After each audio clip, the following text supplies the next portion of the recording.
К 2019 году вся республика должна перейти на систему МИС. Электронные медицинские карты сегодня есть у 80% населения. Система позволяет врачам просмотреть историю болезни пациента, направить к другим специалистам и просмотреть наличие лекарственных препаратов. С подробностями Розалия Борисова.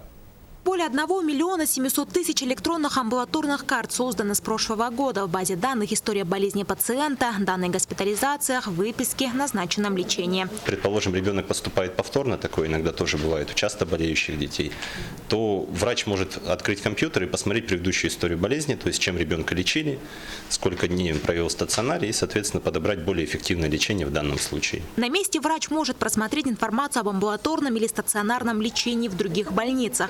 Система вносит данные о пациенте в единую амбулаторную карту, вне зависимости от местонахождения медицинского учреждения. При необходимости мы можем направить пациента на исследование.